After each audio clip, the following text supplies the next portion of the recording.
కోవూరు మండలం పాటూరు పంచాయతీ పల్లిపాలెం వద్ద ఉన్న చేపల గుంతలో చేపలకు ఆహారంగా వేసేందుకు కుళ్ళిన కోళ్ల వ్యర్థాలను తరలిస్తున్న వాహనాన్ని ఎస్ఐ ముత్యాలరావు ఆదేశాల మేరకు కోవూరు పోలీసులు పట్టుకున్నారు. ఆ వాహనాన్ని సీజ్ చేసి పోలీస్ స్టేషన్ తరలించారు. అనంతరం మత్స్యశాఖ అధికారులు, పోలీస్ సిబ్బంది కలిసి పెన్నా నది వద్ద వ్యర్థాలను పూడ్చిపెట్టారు. ఈ సందర్భంగా ఎస్ఐ ముత్యాలరావు మాట్లాడుతూ నమస్కారం అండి, నా పేరు ముత్యాలరావు, కోవూరు ఎస్ఐగా పనిచేస్తున్నాను.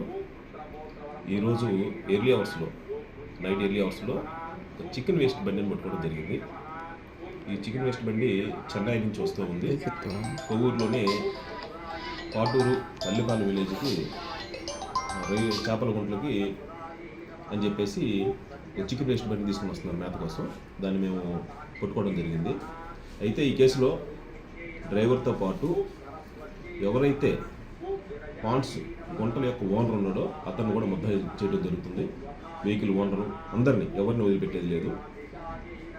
ఈ చికెన్ రైతులకు తెలియజేసేది ఏంటంటే, చికెన్ పాండ్స్ యొక్క రైతులందరికీ తెలియజేసేది ఏంటంటే, ఈ చేపలు పండించే క్రమంలో చికెన్ వేస్ట్ని మేతగా వేద్దామని చెప్పి ఎవరైనా సరే ఆర్డర్ ఇచ్చారని తెలిస్తే ఖచ్చితంగా కఠినమైన చర్యలు తీసుకుంటాం. చట్టపరంగా ఎవరిని వదిలేది లేదు.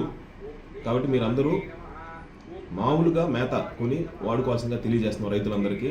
చికెన్ వేస్ట్ మాత్రం తోలినా వెహికల్ సీజ్ చేస్తాం, కోర్టుకు పెడతాం, చట్టపరమైనటువంటి కఠినమైన చర్యలు తీసుకుంటాం. Thank you.